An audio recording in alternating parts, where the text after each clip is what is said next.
Oui, donc puis on va continuer avec les inéquations irrationnelles. Donc il y a pratiquement deux formes leen di gën di rencontrer ci exercice. Muy première forme comme genre bi, racine de a inférieur ou égal à b. Aussi racine de, muy racine de a supérieur ou égal à b. Donc forme yii nii leen di gën di rencontrer ci exercice. Maintenant première forme bi racine de a inférieur ou égal à b. Donc pour nga résoudre ko, comme par exemple racine de a inférieur ou égal à racine de b, cela c'est équivaut à, kon da ngay poser a supérieur ou égal à 0. Après nga poser b supérieur ou égal à 0 et après nga élever carré, c'est-à-dire nga def a inférieur ou égal à b au carré. Maintenant ñu def exemple xool.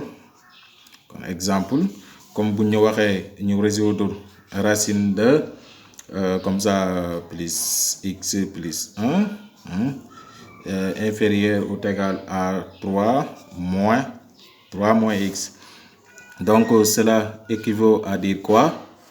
Donc dañuy poser a supérieur ou égal à 0, x plus 1 supérieur ou égal à 0, 3 moins x, dañuy suivre logique bi rek 3 moins x supérieur ou égal à 0 et après ñu def x plus 1 inférieur ou égal à 3 moins x, le tout au carré.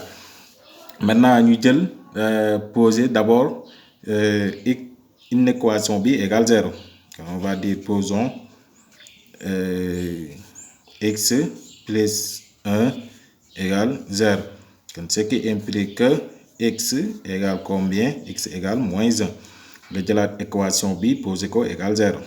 Donc posons 3 moins x égale 0. Ce qui implique que x égale combien? Égale 3. Maintenant bii nag bul ko poser comme égale 0. Calculer ko ba am forme simple. Donc ce sera quoi? Ma bindaat ko x plus 1 égale comme inférieur ou égal à 3 moins x, le tout au carré. Donc ma calculer x plus 1. Ça va me donner 3 au carré, ça fait 9. 2 fois 3, 6. Comme ça me donne moins 6x plus x au carré. Et là, ça va me donner quoi? Ça va me donner x au carré. Ma transpose x, ça vient ici. Ça me donne moins 7x.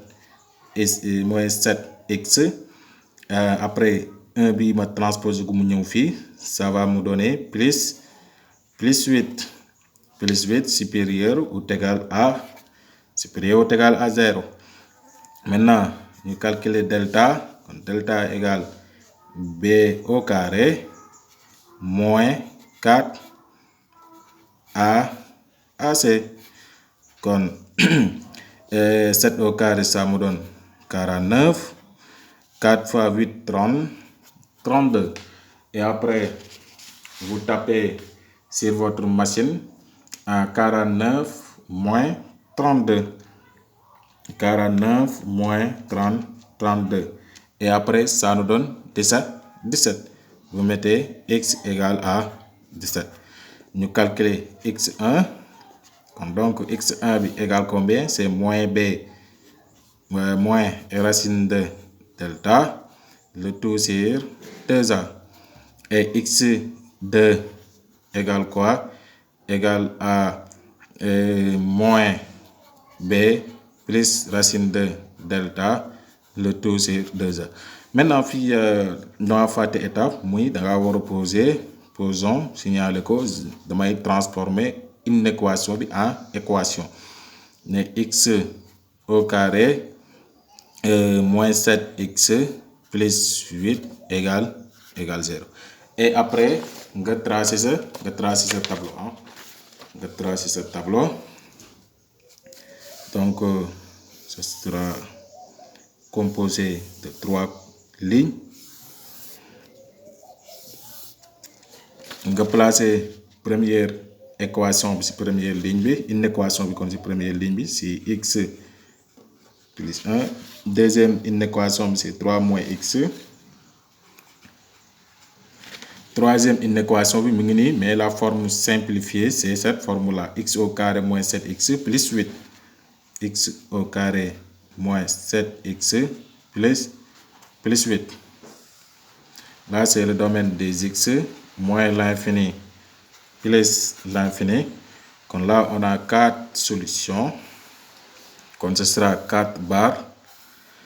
Maintenant buñ taper ci machine B moins 1 moo gën a tuuti après top ci 7 moins racine de 17 sur 2. Après c'est 3 qui suit. Enfin 7 plus racine de 17 sur 2. X plus 1 s'annule en moins 1. Signe de x qui est positif à ce côté-là. Signe contraire à ce côté. 3 moins x s'annule en 3. Signe de x qui est moins ce côté. Signe contraire ce côté. Et cette polynôme s'annule ici. Donc signe de a à l'extérieur qui est positif, moins, plus. Donc ici on va regarder quoi? On va regarder ici, d'après il nous dit qu'on doit avoir positif et positif. Donc ce sera quoi? On va regarder la colonne où on a tous positif. Donc c'est seulement ce colonne là où on a positif, c'est-à-dire 3 signes plus mais positif. Donc ce sera S égale combien? S égale moins 1, point virgule 7 moins racine de 17, le tout sur 2. Donc notre solution est là. Maintenant, deuxième forme B. Racine de A supérieur ou égal à B. Donc pour B, nous poser racine de A supérieur ou égal à B.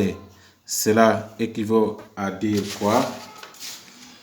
Donc là, ce n'est rien d'autre que de poser comme B passé, A supérieur ou égal à 0, B supérieur ou égal à 0, A supérieur ou égal à B au carré.